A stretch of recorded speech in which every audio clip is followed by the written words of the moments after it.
رات کافی گہری ہو چکی تھی۔ پورے گاؤں میں رات کی سیاہی پھیلی تھی، ہر طرف اندھیرا تھا۔ گاؤں کے لوگ یقیناً آدھی نیند کے مزے بھی لے چکے ہوں گے، کیونکہ گاؤں کے ماحول کے مطابق لوگ سر شام ہی کھانا کھا کر سو جاتے تھے۔ تبھی پورے گاؤں میں خاموشی اور سکوت چھایا ہوا تھا۔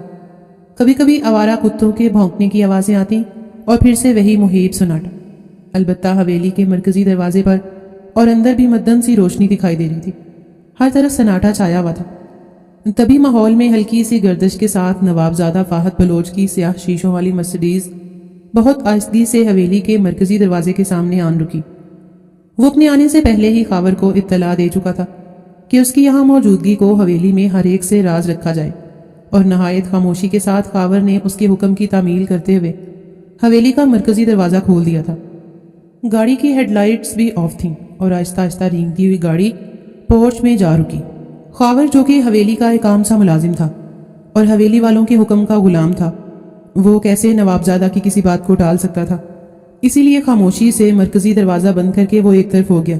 فاہد بلوچ نے خاور کو وہاں سے ہٹتا دیکھا تو آگے بڑھ کر گاڑی کی پچھلی سیٹ کا دروازہ کھولا اور وہاں سے جینز اور ٹاپ میں ملبوس خوبصورت سی لڑکی برآمد ہوئی۔ گاڑی کو لاک کر کے فاہد بلوچ نے قرۃ العین کی جانب محبت پاش نظروں سے دیکھا اور پھر اس سر کو ختم کرتے ہوئے ہاتھ کے اشارے سے اسے حویلی کے اندر چلنے کو کہا۔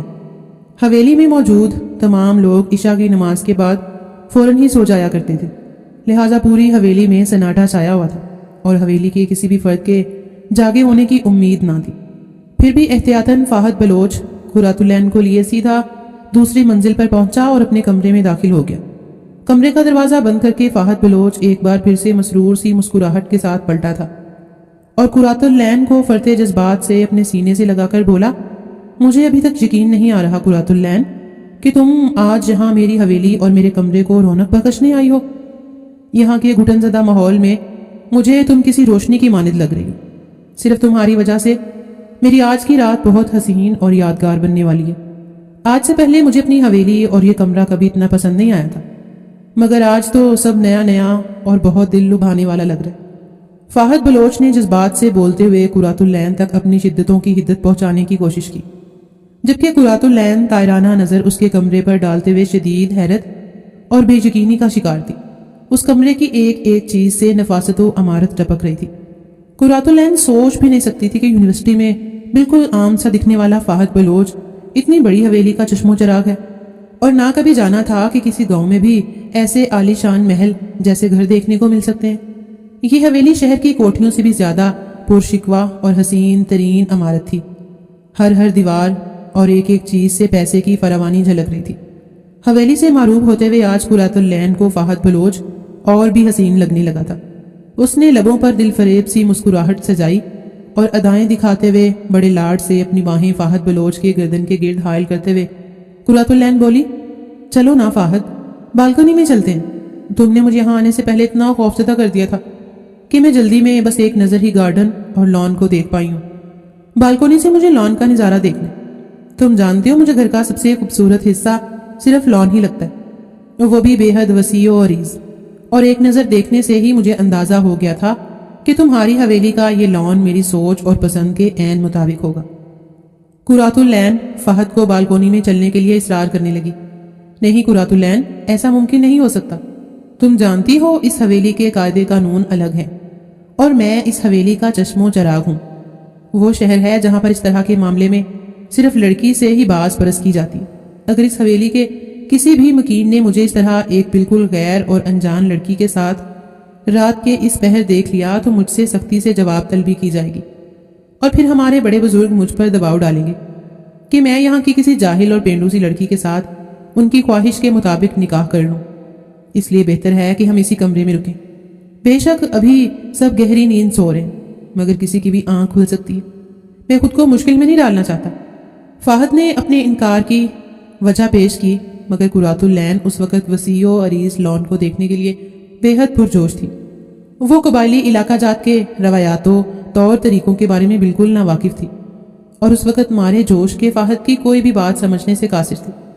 اس کی نظر میں یہ بہت معمولی سی بات تھی، اس لیے اپنی ضدی انداز میں بولی، او کم آن، تم خود دیکھ تو چکے ہو کہ سب لوگ سوئے ہوئے ہیں، مجھے بس ٹھنڈی ٹھنڈی ہوا میں کھڑے ہو کر لان کا نظارہ دیکھنا، وہ بھی تمہارے ساتھ۔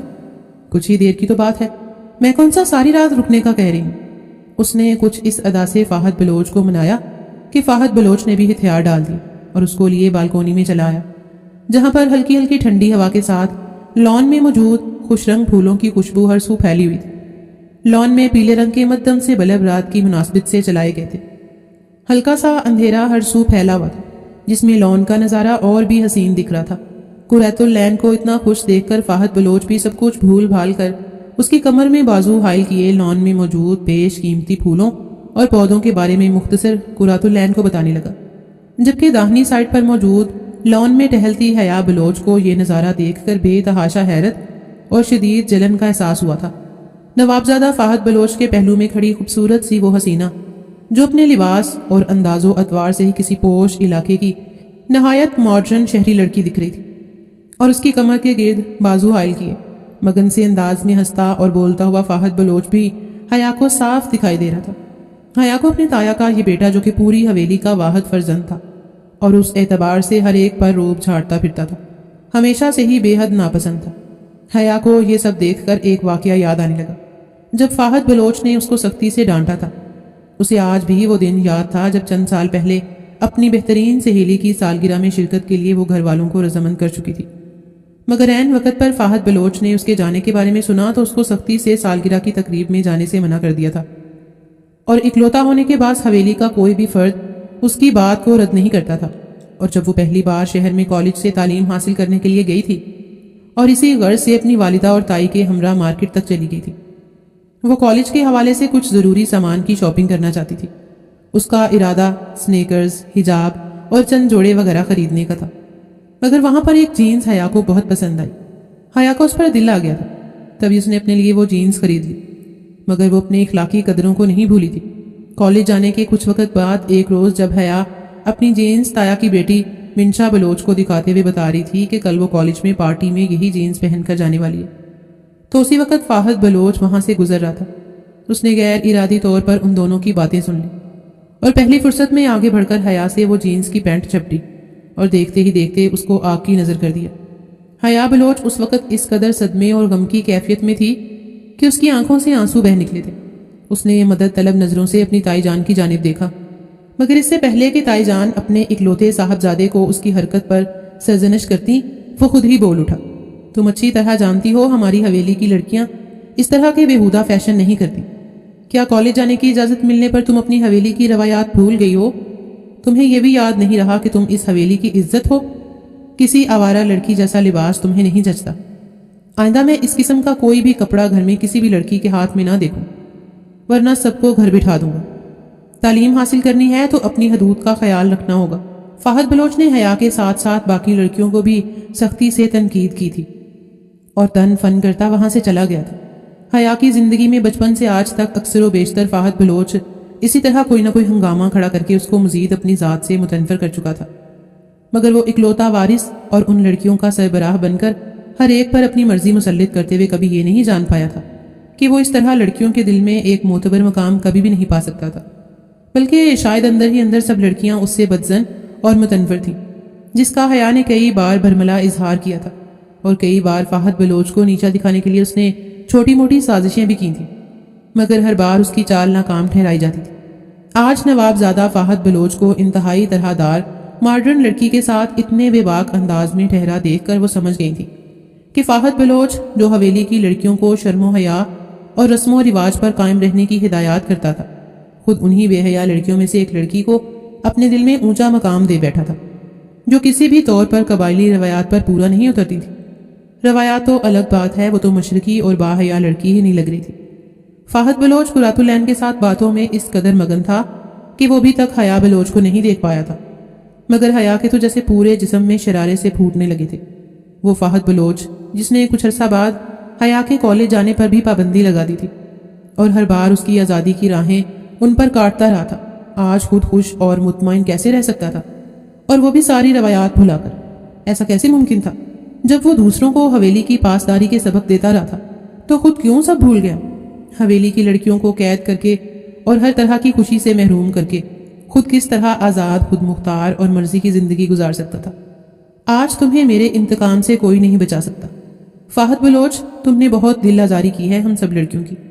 آج میں تم سے سارے حساب چکتا کروں گی، ایسے کہ تمہاری نسلیں یاد رکھیں گی، اور آج کے بعد روب جمانا اور ہماری خوشیاں چھیننا تو دور، تم سر اٹھا کر جینے کے قابل بھی نہیں رہو گے۔ تمہیں تمہاری آزادی کے آخری لمحے بہت مبارک۔ حیا بلوچ زہر خنسا سوچتی تنزیہ مسکرائی۔ اس کے دل میں انتقام کی آگ بھڑک اٹھی تھی۔ وہ جان گئی کہ آج کے دن وہ ناکام نہیں ہونے والی تھی، اور یہی سوچ کر دبے قدموں وہ لان سے اندر کی جانب جانے لگی، مگر تبھی بے حد احتیاط کے باوجود بھی وہ وہاں پڑے ایک گملے کے ساتھ ٹکرائی تھی، جس سے رات کی خاموشی میں کھٹکا سا ہوا تھا۔ حیا بلوچ کا دل بری طرح سے دھڑکا۔ وہ گھبرا گئی، مگر بر وقت خود کو ساتھ کھڑے ایک پلر کی اوٹ میں چھپایا تھا تاکہ فہد کی نظر اس پر نہ پڑے، جبکہ فہد بلوچ جو معمولی سی آہٹوں پر بھی کان لگائے کھڑا تھا، گھبرائے ہوئے ارد گرد نظر دوڑائی۔ اس کو نظر تو کوئی نہیں آیا، مگر پھر بھی وہ مطمئن نہیں ہو سکا۔ قرۃ العین سے کہنے لگا، قرۃ العین، بس اندر چلتے ہیں، بہت وقت ہو گیا، کوئی جاگ بھی سکتا ہے۔ اس نے کسی خطرے کے پیش نظر کہا، مگر قرۃ العین تو جیسے آج ہی اس پوری حویلی کی خوبصورتی کو اپنی نظروں میں سما لینا چاہتی تھی۔ جلدی سے بولی، کیا ہو گیا ایسا؟ مجھے ابھی چاند دیکھنا، اور تم کیوں پریشان ہوتے ہو؟ سب سوئے ہوئے ہیں، کوئی بھی ہمیں یہاں نہیں دیکھے گا۔ تم تو اپنے ہی گھر میں اتنے ڈرے ہوئے ہو، لگتا ہی نہیں کہ اکلوتے لاڈلے اور اپنی منوانے والے بیٹے ہو۔ قرۃ العین نے ایک بار پھر فہد بلوچ کو ٹوکتے ہوئے اپنا سر اس کے کندھے پر ٹکایا تھا، مگر چند پل ہی گزرے تھے کہ فہد بلوچ کو اپنے عقب میں جہانگیر بلوچ کی بھاری گرجدار آواز سنائی دی۔ یہ میں کیا دیکھ رہا ہوں؟ کیا گند مچا رکھا ہے تم نے برخوردار؟ اس آواز پر فہد بلوچ بری طرح اچھلا۔ اس کا دل اس آواز پر سمٹ کر حلق میں آن ٹھہرا۔ جانے کس وقت بنا قدموں کی آہٹ کیے بابا جان اس کے سر پر پہنچ چکے تھے، اسے خبر ہی نہ ہو پائی۔ پتہ نہیں وہ کیا کچھ دیکھ اور سن چکے تھے۔ گھبراہٹ اور شرمندگی سے فہد بلوچ کے پسینے چھوٹ گئے۔ بر وقت تمام وہ بابا جان کی طرف مڑا اور ہکلاتے ہوئے بولا، بابا جان، آپ یہاں کیسے؟ آپ تو سو رہے تھے۔ وہ بوکھلاہٹ میں بے معنی جملہ بولتے ہوئے شدید گھبراہٹ اور پریشانی کا شکار تھا۔ وہ اسی افتاد کے لیے ہرگز تیار نہیں تھا، جبکہ قرۃ العین سامنے موجود شخص کے روب اور دبدبے سے گھبرا کر جلدی سے فہد سے الگ ہو کر کھڑی ہو گئی تھی، یوں جیسے وہ فہد بلوچ کو جانتی بھی نہ ہو۔ کون ہے یہ لڑکی، اور اس وقت یہاں تمہارے ساتھ کھڑی کیا کر رہی ہے؟ بابا جان نے غصے سے کہتے ہوئے بالکونی کی لائٹ آن کی تھی۔ وہ پہلے ہی بہت غصے میں اور شکوک و شبہات سے بھرے تھے، مگر لائٹ آن ہوتے ہی جب قرۃ العین کے نہایت چست اور بےہودہ لباس پر نظر پڑی تو ایک دم ان کی آنکھیں شعلے اگلنے لگی تھیں۔ نواب زادہ، یہ تم کس بازاری عورت کو حویلی لائے ہو؟ تم جانتے ہو یہ شرفا کا گھر ہے، حویلی میں ہماری جوان اور باحیا باپردہ بیٹیاں موجود ہیں۔ تمہیں کیا حویلی سے باہر کم آزادی دی گئی ہے کہ تم اپنی عیاشیوں کا سامان حویلی میں جمع کرنے لگے ہو؟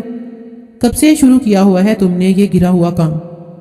جہانگیر بلوچ نے غصے میں بھڑکتے ہوئے نہایت سخت الفاظ کہے تھے، اور فہد بلوچ جو پہلے بابا جان کی اچانک آمد اور اپنی چوری پکڑے جانے پر گھبرا گیا تھا، بابا جان کے بازاری عورت کہنے پر اس کا چہرہ ایک دم سے سرخ ہوا تھا۔ غصے سے اس نے ہاتھوں میں مٹھیاں کھینچ لی۔ ادب لحاظ کے دائرے میں بمشکل ٹھہرتے اور اپنا غصہ ضبط کرتے وہ دبے دبے لہجے میں بولا، بابا جان، قرۃ العین کوئی بازاری عورت نہیں ہے، میں محبت کرتا ہوں اس سے، اور جہاں تک کپڑوں کی بات ہے تو اسے یہی سب پہننے کی عادت ہے، لیکن شادی کے بعد قرۃ العین اپنا پہناوا بھی بدل لے گی اور گھر کے طور طریقے بھی سمجھ جائے گی، کیونکہ اس کو بھی مجھ سے محبت ہے۔ قرۃ العین بھی فہد کے پیچھے چھپتے ہوئے شدید ذلت محسوس کر رہی تھی۔ اس کی آنکھوں سے آنسو بہنے لگے تھے۔ وہ بھی شریف خاندان کی لڑکی تھی، بھلے ہی وہ فہد بلوچ کے جیسی امیر کبیر نہ تھی، نہ حویلی کے ماحول کی طرح ان کا پابند ماحول تھا، مگر اس کے بابا بھی شہر میں ایک معقول کاروبار کرتے تھے اور ان کی معاشرے میں ایک عزت اور ایک مقام تھا، مگر سامنے موجود شخص نے کس بے دردی سے ایک لمحے میں اس کو بازاری عورت بنا ڈالا تھا، اور یہ بات اس کے لیے بے حد تکلیف کا باعث بنی تھی۔ وہ فہد بلوچ کی جانب اس کے پیسے کی وجہ سے متوجہ نہیں ہوئی تھی، بلکہ یونیورسٹی میں اس کے رویے کی وجہ سے اس سے معروب ہوئی تھی۔ فہد بلوچ لڑکیوں سے دور دور بھاگنے والا ایک سنجیدہ مزاج اور رکھ رکھاؤ والا لڑکا تھا۔ یونیورسٹی کی کئی لڑکیاں چپکے چپکے اس حسین مرد پر اپنا دل ہار بیٹھی تھیں، مگر کسی بھی لڑکی کی ہمت نہ تھی کہ وہ اس نوابزادے کی طرف پیش قدمی کرتی۔ قرۃ العین کو اس کی یہی شرافت بھا گئی تھی، اور فہد بلوچ کے لیے اپنی محبت کا اظہار بھی اس نے خود ہی اس کے سامنے کیا تھا، اور پھر رفتہ رفتہ ان کی محبت پروان چڑھنے لگی۔ اس کو فہد بلوچ پر اندھا اعتبار تھا، تبھی وہ اس کے گھر تک آ گئی تھی، مگر فہد بلوچ کی محبت کی یہ قیمت چکانا پڑے گی، قرۃ العین کو اس بات کا اندازہ نہیں تھا۔ وہ اپنے آنسو چھپانے کی کوشش کر رہی تھی اور بابا جان کو یہ سب اس لڑکی کا ڈرامہ لگ رہا تھا۔ وہ مزید طیش میں آئے اور بولے، اس سے پہلے کہ یہ لڑکی ہمارے خون میں ملاوٹ کا باعث بنے، تم جہاں سے لے کر آئے ہو اس کو وہیں واپس چھوڑ کے آؤ۔ فہد بلوچ، ورنہ مجھ سے برا کوئی نہیں ہوگا۔ لگتا ہے تمہیں بھی آزادی راس نہیں آئی۔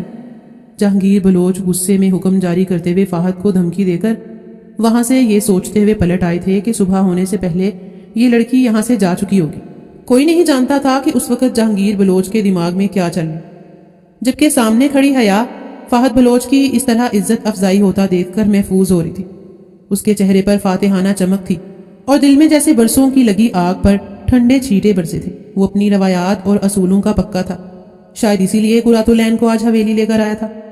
فہد بلوچ سامنے موجود حیا کو طنزیہ انداز میں مسکراتا دیکھ کر آگ بھگولا ہو چکا تھا۔ اسے اس لمحے حیا بلوچ سے شدید نفرت ہوئی تھی۔ اس کو اچھے سے اندازہ ہو گیا تھا کہ یہ ساری آگ اسی کی لگائی ہوئی ہے، مگر ایسا کچھ نہیں تھا، حقیقت کچھ اور تھی۔ قرۃ العین اور فہد بلوچ وہاں سے واپس جانے لگے تھے جب حویلی کی ملازمہ نوری آ کر فہد بلوچ کو روک کر بولی، مجھے معاف کر دیں سائیں بابا، سائیں کو میں نے ہی اوپر بھیجا تھا۔ مجھے لگا تھا کہ شاید گیلری میں کوئی چور ڈاکو آ گیا، مگر اندھیرے کی وجہ سے سمجھ نہیں آئی۔ سائیں معافی چاہتی ہوں، نوری نے سر جھکا کر شرمندگی سے کہا تو فہد بلوچ سخت لہجے سے بولا تھا، مجھے تم سے اس تماشے کی ہرگز امید نہیں تھی نوری۔ یہ تمہیں کہاں سے چور ڈاکو لگتی ہے؟ گیلری میں ہی تھا، مگر تمہاری وجہ سے مجھے آج اس قدر ذلت کا سامنا کرنا پڑا۔ تم نے میرے دل پر وہ چوٹ لگائی ہے کہ میں تمہیں ساری زندگی معاف نہیں کروں گا۔ نوری حویلی کی پرانی وفادار ملازمہ تھی جو زنان خانے میں ہی رہتی تھی اور اب تو حویلی کے فرد کی طرح تھی۔ حویلی کا ہر فرد اس پر بے پناہ بھروسہ کرنے لگا تھا، لیکن فہد بلوچ کو اس سے زیادہ اس سارے معاملے میں حیا پر شک ہو رہا تھا، مگر وہ زیادہ سوچ نہیں سکا کیونکہ اس وقت اس کو سب سے زیادہ قرۃ العین کی آنکھوں میں آنے والے آنسو پریشان کر رہے تھے۔ اس نے قرۃ العین کو اپنی چادر میں لپیٹا اور باہر لے آیا۔ نہیں چاہتا تھا کہ جہانگیر بلوچ کی کاٹدار نگاہوں میں قرۃ العین کا یہ چست لباس دوبارہ آئے اور وہ قرۃ العین سے مزید نفرت کرنے لگے۔ اس کے دل میں اب بھی امید کی کرن باقی تھی کہ وہ بابا جان کو اس رشتے کے لیے منا لے گا، اسی لیے قرۃ العین کو گاڑی میں بٹھا کر وہاں سے لے جاتے ہوئے وہ بابا کی بات کا مان رکھ رہا تھا کہ بعد میں وہ بابا کو منا سکے۔ وہ گہری سوچوں میں گم آئندہ کے لیے لاہ عمل طے کر رہا تھا جب اسے قرۃ العین کی بھیگی سسکتی آواز سنائی تھی، فہد، میں سوچ بھی نہیں سکتی تھی کہ تمہارے بابا میرے لیے اس قسم کے توہین آمیز الفاظ استعمال کریں گے۔ کیا ان کی بیٹیاں نہیں ہیں جو انہوں نے مجھے ان القابات سے نوازا؟ تم جانتے ہو نا کہ میں اس قسم کی لڑکی نہیں ہوں، میں تو تم سے بے پناہ محبت کرتی ہوں، تم پر پورا بھروسہ تھا جو یہاں تک چلی آئی، اور لباس سے بھلا کب کسی کی شرافت یا بے حیائی کا پتہ لگایا جاتا ہے۔ قرۃ العین جہانگیر بلوچ کے الفاظ سے پوری طرح گھائل تھی۔ ہچکیوں سے روتے ہوئے وہ بمشکل بولی تھی۔ فہد بلوچ نے ایک ہاتھ سے اسٹیئرنگ وہیل سنبھالتے ہوئے دوسرے ہاتھ کو بڑھا کر قرۃ العین کا سر اپنے کندھے پر ٹکا کر اس کے آنسو صاف کیے۔ وہ اس وقت سخت نادام تھا اور بری طرح پچھتا رہا تھا، کاش وہ یہ حرکت ہی نہ کرتا۔ اس طرح رات کی تاریکی میں لاپرواہ انداز کے ساتھ قرۃ العین کو لانے کی بجائے دن کے اجالے میں اس کو نہایت معقول بھلیے میں حویلی لے کر آتا تو شاید اتنا تماشا ہی نہ ہوا ہوتا، اور نہ اس کی وجہ سے قرۃ العین کو اتنی تکلیف اٹھانی پڑتی۔ وہ نہیں جانتا تھا کہ ویکنڈ پر قرۃ العین کے ساتھ کچھ خوبصورت لمحات گزارنے کی خواہش اس کو اس قدر مہنگی پڑنے والی تھی۔ قرۃ العین کو ہاسٹل چھوڑ کر فہد بلوچ نے وارڈن سے معقول انداز میں معذرت کرتے ہوئے عذر تراشا تو وارڈن نے بھی اس کی صفائی پیش کرنے پر خاموشی سے قرۃ العین کو ہاسٹل میں جانے کی اجازت دے دی، ورنہ رات کے 2 بجے کسی لڑکی کو ہاسٹل واپس آتا دیکھ کر وہ وارڈن انتہائی سخت انداز میں سوال جواب کرتی تھی۔ قرۃ العین کمرے میں پہنچتے ہی بستر پر گر کر پھوٹ پھوٹ کر رونے لگی۔ وہ فہد سے بہت زیادہ محبت کرتی تھی اور اس وقت کو یاد کر رہی تھی جب فہد نے بھی اس کی محبت کو نہ صرف قبول کیا تھا بلکہ قرۃ العین سے بہت عہد و پیما کیے تھے، اور کئی وعدے تو فہد نے پورے کر کے قرۃ العین کو مکمل یقین دلا دیا تھا کہ وہ اس کے لیے واقعی بہت سنجیدہ ہے اور دل کی گہرائیوں سے اس کے ساتھ اپنی زندگی بتانا چاہتا ہے۔ ایک دوسرے کے ساتھ محبت کے دعوے کرتے اور مستقبل کی پلاننگ کرتے کرتے وہ دونوں ایک دوسرے کے اتنے قریب ہو چکے تھے کہ اب پیچھے نہیں ہٹ سکتے تھے۔ اس نے فہد بلوچ کے ساتھ ہزاروں خواب دیکھ لیے تھے، اس میں بہت بڑا ہاتھ فہد بلوچ کے مزاج کا بھی تھا۔ اس نے قرۃ العین کو دنیا کی ہر خوشی دینے کا وعدہ کیا تھا۔ قرۃ العین بھلے شریف اور پیسے والے خاندان کی لڑکی تھی، لیکن بہت زیادہ امیر نہ تھی کہ پلک جھپکنے میں اپنی ہر خواہش پوری کر لیتی۔ اور ایسے ہی درمیانی طبقے کی یا غریب لڑکیاں بہت سے ایسے خواب دیکھتی ہیں جن کو پورا کرنا کسی معمولی شخص کے بس کا کام نہیں، بلکہ ان کے خوابوں کو پایا تکمیل تک پہنچانے کے لیے فہد بلوچ جیسے شہزادے کا ساتھ چاہیے ہوتا ہے، جو ان لڑکیوں پر دل و جان سے فدا ہو کر اپنا سب کچھ وار دے اور ان کے خواب پورے ہو جائیں۔ اور آج ہی تو قرۃ العین پر یہ راز افشاں ہوا تھا کہ فہد بلوچ تھوڑا بہت امیر نہیں بلکہ نواب زادہ ہے، اور وہ حقیقتاً اس کے تمام خواب پورے کر سکتا تھا۔ مگر وہاں جو کچھ فہد بلوچ کے بابا جہانگیر بلوچ نے اس کے ساتھ کیا، اس کے بعد اسے اپنے تمام خواب ٹوٹتے ہوئے محسوس ہو رہے تھے۔ اسے رہ رہ کر جہانگیر بلوچ کا لہجہ اور انداز یاد آ رہا تھا۔ اس نے جہانگیر بلوچ کی آنکھوں میں اپنے لیے بے تحاشا نفرت اور کراہیت محسوس کی تھی، تو بھلا اپنے کردار پر کیچڑ اچھالنے والے شخص کو دوبارہ کیسے سامنا کر سکتی تھی، جو اپنے اکلوتے بیٹے کی بیوی بنانا تو دور، یقیناً اس پر تھوکنا بھی پسند نہ کرتا۔ اس وقت قرۃ العین بے بسی کی انتہاؤں پر تھی۔ فہد بلوچ سے جدائی کا سوچ کر ہی اس کو تکلیف ہو رہی تھی۔ دوسری جانب فہد بلوچ بھی حویلی واپس پہنچ چکا تھا اور سارے راستے خود سے یہ عہد کرتا آیا تھا کچھ بھی ہو جائے اور کسی بھی طرح وہ بابا جان کو منا لے گا، کیونکہ وہ اپنی محبت سے ہاتھ نہیں دھو سکتا تھا، نہ ہی وہ قرۃ العین کو اب اکیلا چھوڑ سکتا تھا۔ اس نے سوچ لیا تھا کہ کچھ بھی ہو جائے، چاہے اس کو جھکنا پڑے، چاہے اپنی انا اور اپنے جاگیردارانہ انداز کو پس سے پشت رکھنا پڑے، تو بھی وہ کر گزرے گا اور بابا جان کے پیروں میں گر کر اپنی خوشیوں کے لیے بھیک مانگے گا۔ یہ ایسی خوشی، ایسی چاہت تھی جس کو وہ کسی صورت نہیں کھو سکتا تھا، اور اپنی خوشی کے لیے یہ سب کچھ کرنا کوئی اتنی بڑی بات نہ تھی، مگر قسمت میں کیا لکھا ہے اس کو کوئی نہیں جانتا تھا۔ اگلی صبح ناشتے کی میز پر پہنچ کر جہانگیر بلوچ نے سب گھر والوں کی موجودگی میں اچانک سے اعلان کیا تھا، فہد بیٹا، آج تمہارا نکاح ہے اور میرا خیال ہے کہ تم میری ہی شیروانی پہن لینا۔ سارے معاملات طے ہو چکے ہیں، نکاح کے بعد چھوٹی سی دعوت کا اہتمام بھی کر لیں گے۔ جہانگیر بلوچ بڑے اطمینان سے اپنے ارادوں سے سب کو باخبر کر رہے تھے۔ فہد بلوچ نے اس اچانک فیصلے پر سامنے بیٹھی حیا کو انتہائی غصے اور نفرت بھری نگاہوں سے گھورا تھا۔ تبھی جہانگیر بلوچ مزید گویا ہوئے، اور حیا بیٹا، تم نے بھی کل رات جو کچھ دیکھا ہے اس کو نظر انداز کر دو۔ اس عمر میں لڑکوں سے چھوٹی موٹی غلطیاں ہو جایا کرتی ہیں، اس کو بنیاد بنا کر تم اس رشتے پر اعتراض مت کرنا۔ ہمارے بیٹے میں کوئی کمی یا خامی ایسی نہیں ہے جس کے باعث کوئی بھی لڑکی اس کو نظر انداز کر سکے۔ امید ہے تم میری بات کو اچھے سے سمجھ گئی ہوگی۔ اپنے تایا کے الفاظ سن کر وہ سر جھکا کر رہ گئی تھی، مگر یہ سوچنے سے خود کو روک نہیں پائی تھی کہ کل رات اس نے اپنی آنکھوں سے اپنے ہونے والے شوہر فہد بلوچ کو اس لڑکی کے ساتھ جس بے باک انداز میں دیکھا تھا وہ نظر انداز کرنے کے قابل نہیں تھا۔ وہ تو بس اپنی نفرت میں فہد بلوچ سے بدلہ لینے کی خاطر اس کی زندگی میں زہر کھولنا چاہتی تھی۔ فہد بلوچ کو پانا کبھی بھی اس کی خواہش نہیں رہی تھی، مگر وہ ایک مشرقی لڑکی ہونے کی حیثیت سے گھر والوں کے سامنے زبان درازی نہیں کر سکتی تھی، نہ ہی ان کے فیصلے پر کوئی اعتراض کر سکتی تھی۔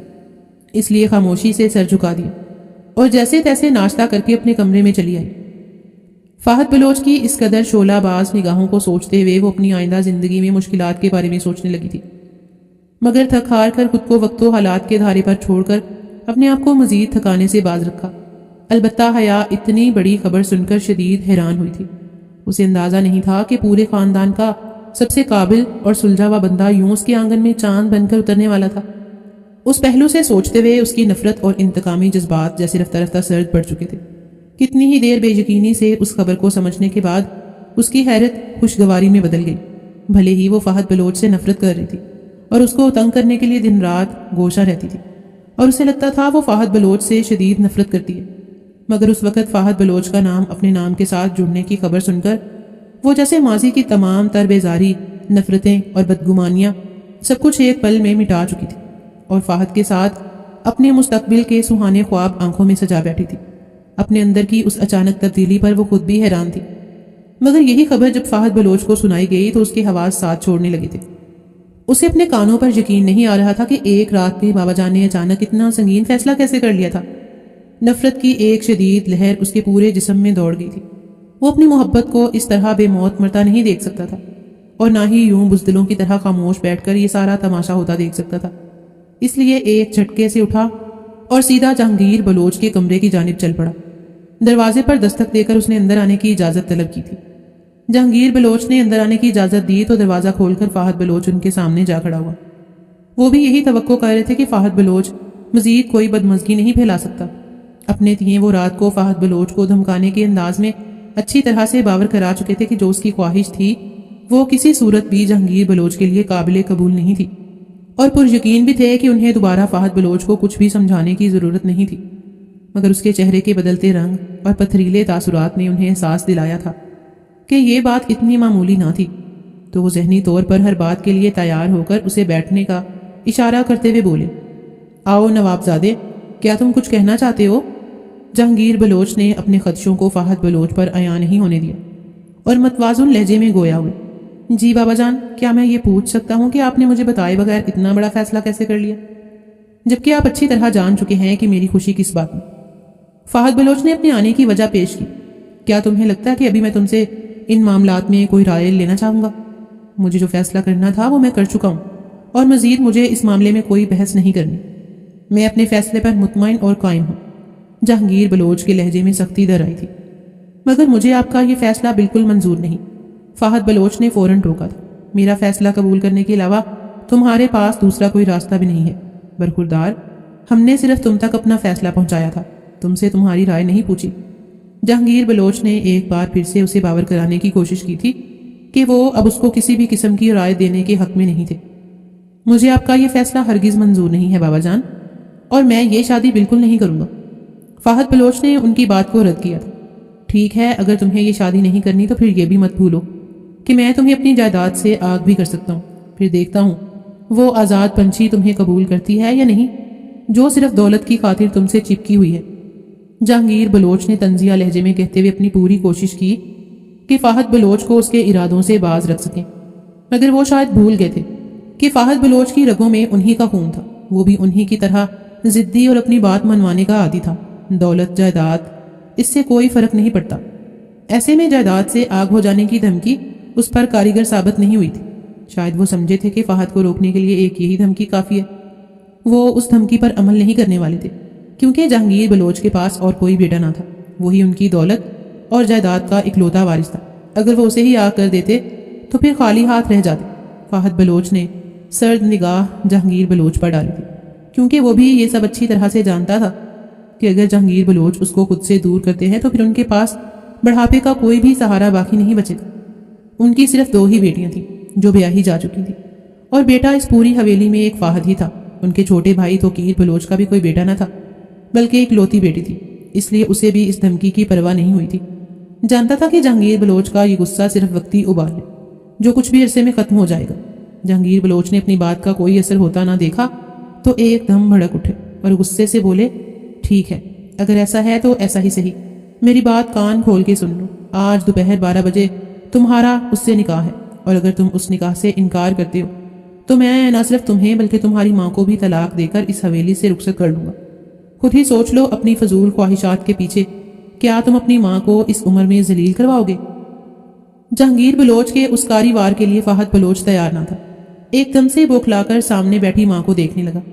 نیلوفر بلوچ جو اب تک پاگل، خاموش، تماشائی بنی بیٹھی تھی، اچانک بات کو اپنی جانب مڑتا دیکھ کر بوکھلا گئی اور جہانگیر بلوچ سے منت سماجت کرنے لگی۔ جہانگیر سائیں، خدا کے واسطے ایسا مت کریں، آپ تو میرے سر کا سایہ ہیں، میرے جینے کا سہارا، میں آپ کو چھوڑ کر کہاں جاؤں گی؟ آپ اپنے بیٹے کے کیے کی سزا مجھے کیسے دے سکتے؟ میں اس عمر میں کہاں جاؤں گی؟ میرا آپ کے سوا کون ہے؟ جو کچھ بھی فہد بلوچ کر رہا ہے اسے میرا کیا لینا دینا کہ مجھے آپ اس طرح سزا دینا چاہتے ہیں؟ نیلوفر بلوچ نے روتے ہوئے جہانگیر بلوچ کو ان کے فیصلے سے باز رکھنا چاہا کہ وہ اپنے فیصلوں میں اس کو مت گھسیٹے، مگر جہانگیر بلوچ خود پر ضبط کیے بالکل خاموشی سے فہد بلوچ پر نظر جمائے بیٹھے تھے۔ پھر مزید گویا ہوئے، تمہارے پاس دوپہر تک کا ٹائم ہے برخوردار، خود ہی سوچ لو یہاں رک کر حیا سے نکاح کرنا ہے یا پھر 12 بجے سے پہلے اپنی ماں کے ساتھ اس حویلی سے چلتے نظر آؤ۔ اگر تمہیں یقین نہیں آتا تو میں حلف اٹھاتا ہوں، میں اپنی زبان سے ایک قدم پیچھے نہیں ہٹوں گا۔ اب تمہاری ماں کی زندگی کا فیصلہ بھی تمہارے ہاتھ میں ہے، تم چاہو تو اس کو باعزت طریقے سے حویلی میں اپنی باقی زندگی گزارنے دو۔ جہانگیر بلوچ نے سختی سے اپنا فیصلہ سنایا تھا۔ نیلوفر بلوچ نے اپنے سر پر خطرہ منڈلاتا دیکھا تو بیٹے کی جانب متوجہ ہوئی۔ خدا کے واسطے فہد بیٹا، اپنے بابا کی بات مان لو، کیا تم اپنی ماں کے لیے اتنی سی قربانی نہیں دے سکتے؟ کیا مجھے اس عمر میں تم ذلیل و رسوا کرواؤ گے؟ میں کہاں جاؤں گی؟ کیوں مجھے بڑھاپے کے چند روز کون سے جینے نہیں دے رہے؟ فہد بلوچ جو پہلے اپنے بابا کے الفاظ کو خالی دھمکی سمجھ کر پرسکون بیٹھا تھا، ایک دم بابا کے اتنے سخت رد عمل پر بلبلا کر رہ گیا تھا۔ وہ اپنی ضد منوانے کے لیے کسی بھی حد تک جا سکتا تھا، مگر یہ وہ بھی اچھی طرح جانتا تھا کہ اس کے سامنے بیٹھے جہانگیر بلوچ بھی اس کی ضد میں یہ قدم اٹھا سکتے تھے۔ اس کے چہرے پر ہوائیاں اٹھتی دیکھ کر جہانگیر بلوچ بظاہر اسی طرح سنجیدہ اور کرخت چہرہ لیے بیٹھے رہتے، مگر ان کی آنکھوں میں ایک پل کے لیے فتح کی چمک ابھر کر معدوم ہوئی تھی۔ فہد بلوچ ہکا بکا اپنے بابا جہانگیر بلوچ کا چہرہ دیکھتا رہ گیا تھا۔ اس کے بابا نے اس کو بے بس کر ڈالا تھا۔ اب اس کے پاس مزید کوئی راستہ نہ تھا جس کے ذریعے وہ اپنے حق میں کچھ بول پاتا۔ وہ نہ چاہتے ہوئے بھی اپنی بات نہیں منوا سکا، کیونکہ وہ اپنی ماں کی آنکھوں میں آنسو نہیں دیکھ سکتا تھا۔ نہ وہ خود غرض انسان بن سکتا تھا کہ اپنی خوشیوں کی خاطر اپنی ماں کو ذلیل و رسوا کرتا۔ قرۃ العین اس کی محبت تھی تو سامنے بیٹھی ماں اس کی جنت۔ وہ اپنی محبت پانے کی خاطر اپنی جنت کو کیسے ناراض کر دیتا؟ لہٰذا اپنی ماں کی خاطر ٹوٹتے دل کو سنبھالتا وہ گھٹنے ٹیکنے پر مجبور ہو گیا۔ ٹھیک ہے بابا جان، مجھے کوئی اعتراض نہیں ہے، مگر میں آپ کی مرضی سے شادی کرنے کو تیار ہوا ہوں تو آپ کو بھی میری ایک بات ماننا ہوگی۔ وہ بے بسی سے گویا ہوا تھا۔ ٹھیک ہے، منظور ہے، چلو بھائی، بہت بہت مبارک ہو۔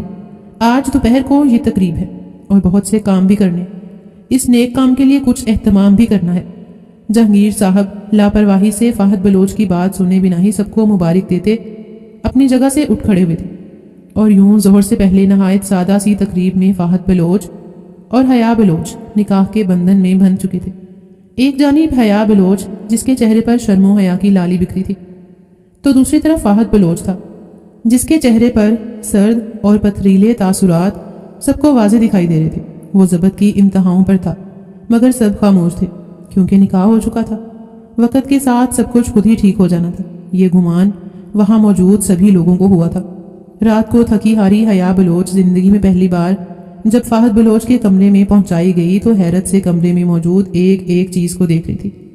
یہ کمرہ باقی کمروں کی نسبت بلکہ پوری حویلی کی نسبت کافی الگ طرز سے سجا ہوا تھا، مگر اس کمرے کی نفاست دیکھنے سے تعلق رکھتی تھی۔ حیا بلوچ پورے کمرے پر ایک تائرانہ نگاہ ڈال کر مطمئن سی بستر پر براجمان تھی۔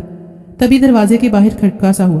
حیا ایک دم سیدھی ہو بیٹھی اور فہد بلوچ کا انتظار کرنے لگی، مگر دروازے کے باہر سنائی دینے والی آوازوں نے اس کو ساکت کر دیا۔ مجھے سچ سچ بتا دو نوری، تمہیں سب کچھ کرنے کو کس نے کہا تھا؟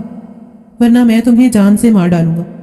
فہد بلوچ سختی سے نوری سے باس برس کر رہا تھا، جو حیا کے لیے دودھ کا گلاس لیے کمرے کی طرف بڑھ رہی تھی۔ نوری جو پہلے تو حیا کے سائے میں رہتے ہوئے مضبوط تھی، اب اکیلے فہد بلوچ کے ہتھے چڑھی تو گھبرا گئی تھی اور فر فر بولنے لگی۔ مجھے معاف کر دیں سائیں، یہ سب کچھ مجھے حیا بی بی کے کہنے پر ہی کرنا پڑا تھا، کیونکہ وہ نہیں چاہتی تھی کہ آپ اس شہری لڑکی کے ساتھ اپنی زندگی میں خوش اور مطمئن رہیں۔ اس سے زیادہ میں کچھ نہیں جانتی، سائیں مجھے معاف کر دیں۔ فہد بلوچ کی سختی سے پوچھنے پر نوری نے ایک جھٹکے سے حیا بلوچ کا بھانڈا پھوڑا اور وہاں سے چلتی بنی، جبکہ حیا بلوچ اب اپنے انجام سے خوف زدہ ہوتی بے چینی سے لب کترنے لگی۔ تبھی دھڑ سے کمرے کا دروازہ کھول کر فہد بلوچ دندناتا ہوا اس کے سر پر پہنچا۔ کر لی تم نے اپنی مرضی؟ بہت شوق تھا نا تمہیں میری زندگی میں زہر گھول کر خود ہی میری زندگی میں شامل ہونے کا؟ تمہیں کیا لگا یہ سب کرنے کے بعد میری زندگی میں شامل ہو جاؤ گی اور میں خوشی خوشی تمہیں اپنا لوں گا؟ ہاں، ایسا نہیں ہوتا حیا بلوچ، اب یاد رکھنا، میں تمہیں ایسی سزا دوں گا کہ تم ساری زندگی سسکتی رہ جاؤ گی۔ کبھی مت سوچنا کہ میں تمہارے قریب آؤں گا، تمہیں میں ساری زندگی تڑپا تڑپا کر ماروں گا، تم خود ہی اپنے کیے پر پچھتاؤ گی اور مجھ سے رحم کی بھیک مانگو گی، مگر میں تم پر بالکل رحم نہیں کروں گا۔ تم نے میری زندگی برباد کر دی ہے اور میری محبت قرۃ العین کو مجھ سے چھیننے کی کوشش کی ہے، لیکن میں کل ہی قرۃ العین کو پورے وقار سے اس حویلی میں لے کر آؤں گا اور اپنی زندگی میں شامل کروں گا، اور تم کچھ بھی نہیں کر پاؤ گی۔ غصے سے زہر اگلتا فہد بلوچ اچانک آگے بڑھا اور اس کو بازو سے پکڑ کر گھسیٹتے ہوئے بیڈ سے کھڑا کیا اور صوفے پر دھکا دے کر خود بیڈ پر دراز ہو گیا اور بنا اس کی جانب دیکھے، تمہاری جگہ اس بیڈ پر بالکل نہیں ہے، میں تمہارے وجود سے سخت نفرت کرتا ہوں، تمہارے اس عروسی لباس سے، تمہارے یہاں ہونے سے، پورے گھر سے شدید نفرت ہے۔ آئندہ کبھی بھی میرے سامنے یوں سجنے سنورنے کی کوشش مت کرنا، اور ہاں کبھی بھی اس بیڈ کے قریب مت آنا، یہ میری ملکیت ہے اور یہاں میں تمہارا وجود بالکل بھی برداشت نہیں کروں گا۔ فہد بلوچ کے لہجے میں بے تحاشا نفرت اور بے رخی بھری تھی۔ حیا گھنگ سی کھڑی اسے دیکھ رہی تھی، مگر اس نے اپنے لب سی لیے تھے اور زبان سے اف تک نہ کی۔ خاموشی سے صوفے پر بیٹھ کر اپنے زیورات اتارے اور لباس بدلنے کے لیے باتھ روم میں چلی گئی۔ سادہ سے لباس میں ملبوس جب وہ باتھ روم سے باہر آئی تو فاحد بلوچ کو فون پر بات کرتے سنا۔ تم پریشان مت ہو قرۃ العین، میں نے تم سے کہا تھا نا کہ میں تمہیں کبھی بھی اکیلا نہیں چھوڑوں گا، میں ویسا ہی کروں گا، کل ہی میں تمہیں لینے کے لیے آؤں گا، تم فکر مت کرو، میں نے بابا سے بات کر لی، میں نے ان کی ایک بات مانی ہے، بدلے میں وہ میری بات مان کر تمہیں بہو تسلیم کرنے پر مجبور ہو جائیں گے، تمہیں میری زندگی میں شامل ہونے سے کوئی نہیں روک سکتا، اور میں تمہیں اس بات کا بھی یقین دلاتا ہوں کہ اب کوئی بھی تمہارے کردار پر بات نہیں کرے گا۔ فاحد بلوچ قرۃ العین کے ساتھ باتوں میں مگن تھا اور حیا خاموشی سے سر جھکائے سب کچھ سننے اور برداشت کرنے پر مجبور تھی۔ اسے فاحد بلوچ کی گزشتہ تمام زیادتیوں کا بدلہ لینے کی اتنی سنگین سزا ملی تھی کہ وہ کسی کو کچھ کہنے کی بھی پوزیشن میں نہ تھی۔ رات کو دیر تک اپنی قسمت پر خاموشی سے آنسو بہاتے رہنے کے بعد وہ کب نیند کی وادی میں اتری اسے علم ہی نہ ہو سکا۔ اگلی صبح جب آنکھ کھلی تو کمرے میں فاحد نہیں تھا۔ حیا اپنے نصیب پر صبر اور ضبط کا مظاہرہ کرتی گہرا سانس بھرتے ہوئے اٹھی اور تیار ہو کر کمرے سے باہر چلی آئی، جہاں پر سب گھر والے موجود تھے۔ اس کو دیکھتے ہی سب نے دعاؤں سے نوازتے ہوئے اس کا خیر مقدم کیا تھا۔ سب کے ساتھ ناشتہ کرنے کے بعد ادھر ادھر کی باتوں میں وقت گزرنے کا پتہ ہی نہ چلا۔ شام ڈھلے فاحد بلوچ واپس حویلی آیا تھا اور اب سب کے سامنے موجود تھا۔ سب پر طائرانہ نظر ڈالتے ہوئے اس نے اس لڑکی کو سب کے سامنے کیا اور بولا، بابا جان، کل آپ کی خوشی کی خاطر میں نے حیا سے نکاح کیا تھا اور اسے اپنی زندگی میں شامل کیا تھا، تو آج آپ میری خاطر قرۃ العین کو اپنی بہو تسلیم کریں گے، یہ میری شرط تھی، اور میں چاہوں گا کہ آپ لوگ بھی میرا اسی طرح ساتھ دیں جیسے میں نے آپ لوگوں کا ساتھ دیا تھا۔ فاحد بلوچ نے اچانک سامنے موجود تمام حاضرین کے سر پر بم پھوڑا تھا، مگر سب کے سب بالکل خاموش رہ گئے اور حیا تو جیسے رات سے جان چکی تھی کہ فاحد بلوچ کا کیا ارادہ، اس لیے خاموشی سے سر جھکا کر بیٹھی رہی اور کسی بھی قسم کے جذبے کا اظہار نہیں کیا۔ فاحد بلوچ قرۃ العین کو لیے اپنے کمرے میں جا چکا تھا اور سب کے سب حیا کو اس طرح شادی کے بعد پہلے ہی روز اتنا بڑا دھچکا ملنے پر پریشانی سے ایک دوسرے سے نظریں چرا رہے تھے۔ تھوڑی سی دیر کے بعد جہانگیر بلوچ نے فاحد بلوچ کو اپنے کمرے میں بلایا تاکہ اس سے بات کر سکے، مگر فاحد نے اپنی بات دہرا کر بابا پر واضح کر دیا کہ وہ اپنی بات پر قائم ہے اور ایک دم پیچھے نہیں ہٹے گا۔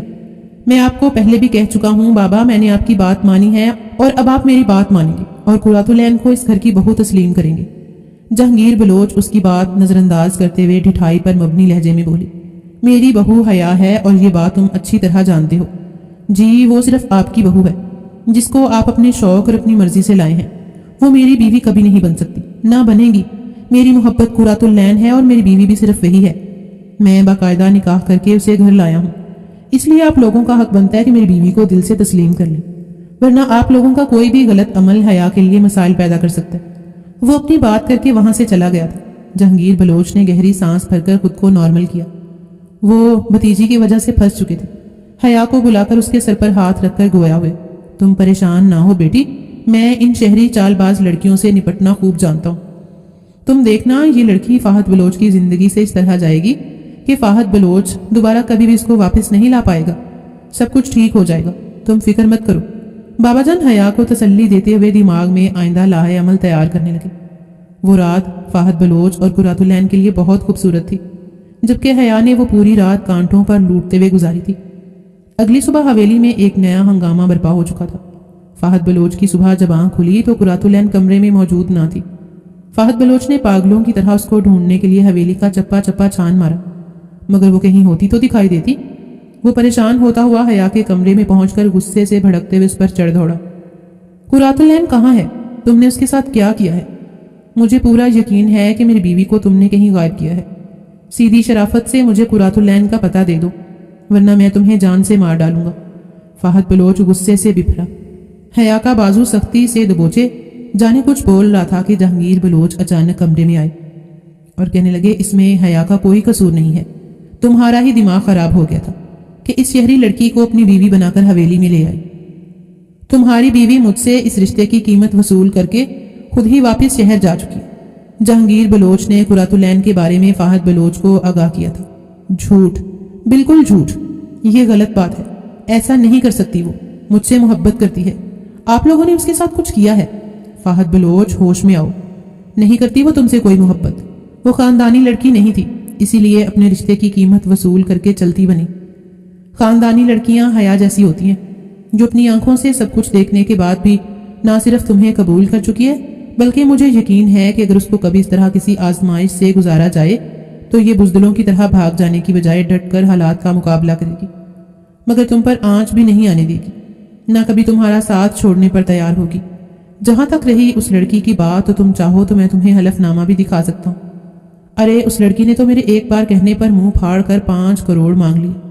مجھے ایک لالچی اور کمظرف لڑکی کو اپنے بیٹے کی زندگی سے نکالنے کے لیے 5 کروڑ بہت کم قیمت لگی تھی، سو میں نے پہلی فرصت میں وہ 5 کروڑ اس کے منہ پر دے مارے اور اس کو یہاں سے جانے دیا۔ جہانگیر بلوچ کے سنگین انکشاف نے اس کے اعصاب جکڑ کر رکھ دیے، مگر وہ اپنے بابا کی بات پر یقین نہ کرتے ہوئے اپنے کمرے میں لوٹ آیا اور قرۃ العین کے نمبر پر کال کرنے لگا۔ 1 بار 2 بار کئی بار مسلسل کوشش کرنے کے باوجود نمبر نہیں مل رہا تھا۔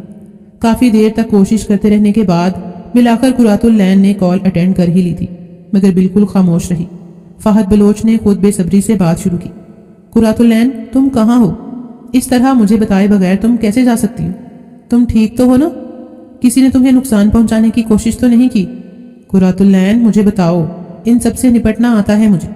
فہد بلوچ نے بے چینی سے استفسار کیا تو قرۃ العین بولی، میں مجبور تھی فہد، تمہارے بابا نے مجھے تمہاری زندگی سے نکل جانے پر مجبور کیا تھا، لہٰذا مجھے ان کی بات ماننا پڑی۔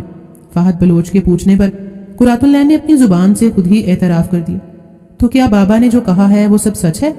تم نے ان سے میری زندگی سے نکل جانے کی قیمت وصول کی ہے؟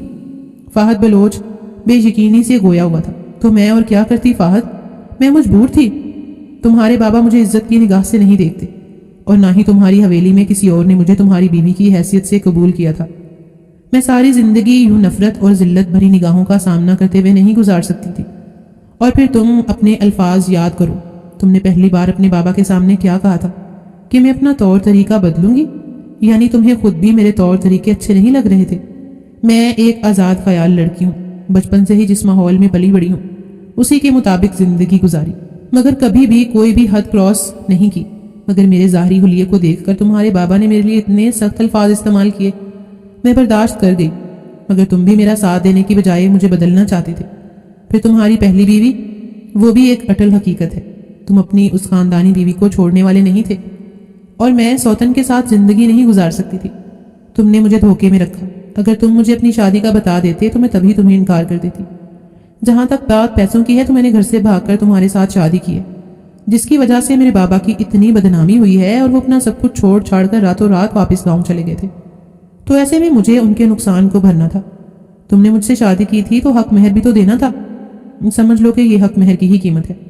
تمہارے نزدیک اس 5 کروڑ کی کوئی قیمت نہیں ہے، اور میں بھی اپنا سب کچھ تم پر لٹوا چکی ہوں، اب مزید بے وقوفی کا مظاہرہ نہیں کر سکتی۔ اس لیے تمہارے بابا کے کہنے پر میں نے یہ فیصلہ کیا ہے کہ خلا کا نوٹس میں کل ہی تمہیں بھجوا دوں گی۔ تم پلیز دوبارہ مجھ سے رابطہ مت کرنا، اور ہو سکے تو مجھے معاف کر دینا۔ فہد، میں بہت مجبور تھی، مجھے اب اپنی غلطی کا بڑی شدت سے احساس ہوا۔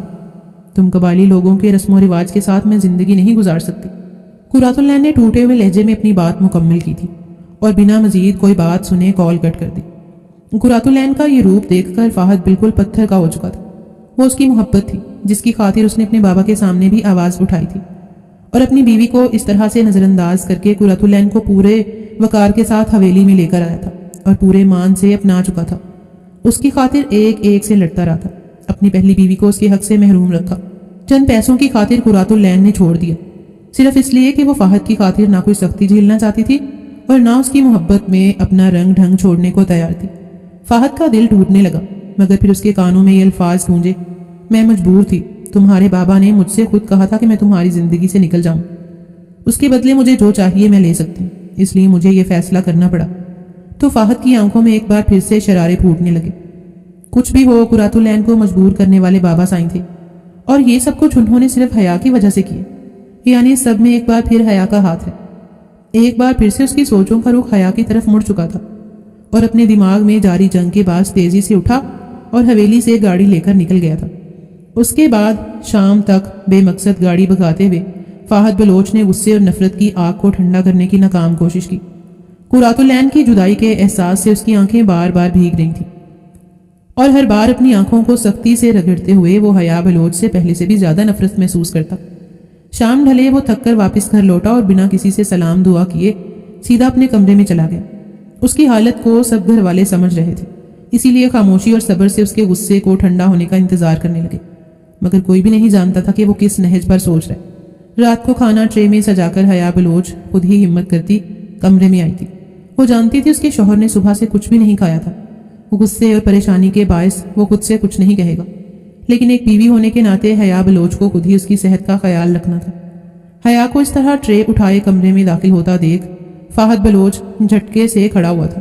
اس وقت حیا کا انداز بالکل ایسا تھا جیسے کچھ ہوا ہی نہ ہو، جبکہ فہد بلوچ کی زندگی تہس نہس ہو چکی تھی۔